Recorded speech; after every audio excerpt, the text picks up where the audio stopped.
عزیزانو اخرت یاد کړئ. نن سبا زموږ او ستاسو زندګي ټوله د دنیا د پورې قربان ده. د شیطان او د نفس شیطان دا په دې دواړو پر اتباع موږ روان یو. اخرت مو هېر دی که نه. که یو چا ته وایي ولې د خدای بنده وایي ته ستا د برېږدي د منصب په خاطر، د پیسو د ګټلو لپاره، د دولت د ګټلو لپاره، د خانۍ لپاره، د سیال سره د سیال برابرولو ځان برابرولو لپاره، د تربور سره د ځان د برابرولو لپاره که غلا کوم، که دوکه کوم، که فریب کوم، که هر څه کوم، زه پیسې ګټم د تربور سره ځان برابروم، یو کوټه جوړوم او هغه رقم د ده یو دوه درې خښتې زیاتې لګوم، خوند پکوم. په دې فکر کې موږ قرآن موږ ته وایي بل تؤثرون الحیات الدنیا. تاسو د دنیا زندګي ته ترجیح ورکړی ده. سوچ فکر یې ټول په دنیا کې بند دی. ماښام بیده یې هم خوب نه درځي. سوچ یې وایي چې ولا پیسې به مې څونه وګټي څونه به توان شي. کانټینر خلاص کړی سهار لاس ورګرځي. دی ټوله شپه ورته ویښ دی. دا د دنیا څوکیداران دي. هی هی ټوله شپه ورته ویښ دي. کم موټر به مې پیسو خرڅ شي، کم موټر به تاوان وکړي، کم موټر به ګټه وکړي، کم به څنګه وکړي، کم به څنګه. زموږ ټول زندګي په دې کې تېر شي.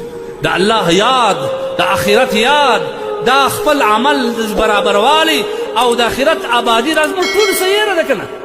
یېره ده. مه کوئ زندګي سبا د آخرت یاد وساتئ. د آخرت یاد په څه ساتل کېږي؟ نسخه یې هم د څه الله موږ ته وایي والآخرة خیر وابقا.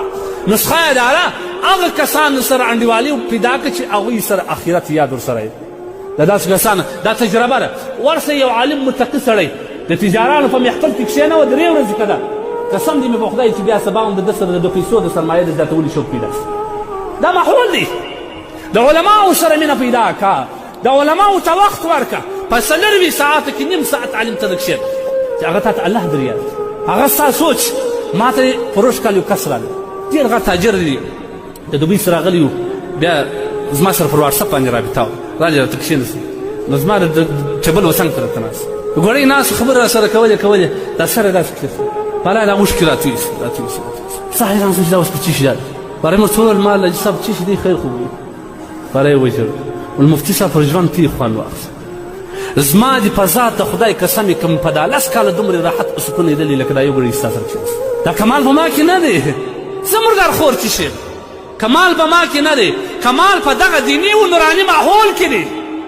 په دغه کې چې سهار څخه قال الله قال رسول الله شروع شي در ماخستن در 12 بجو پورې د شپې پر 4 بجې باندې حافظان د قرآن راکښېني، قرآن تلاوتونه شروع در دا بل 12-3 بجې پورې. دغه نوراني ماحول دی که دی. دې ته ځان راوله، دې ته ځان وسپاره، زړه دې منوره که، زړه دې خوشحاله که، زړه ته دې نور پیدا که.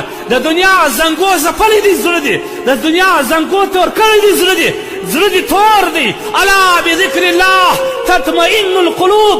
قرآن وایي چیرې ځغلی په دنیا کې راحت نسته، په پیسو کې راحت نسته، په دولت کې نسته، په مسافرۍ کې نسته، د ملکو په میلو کې نسته.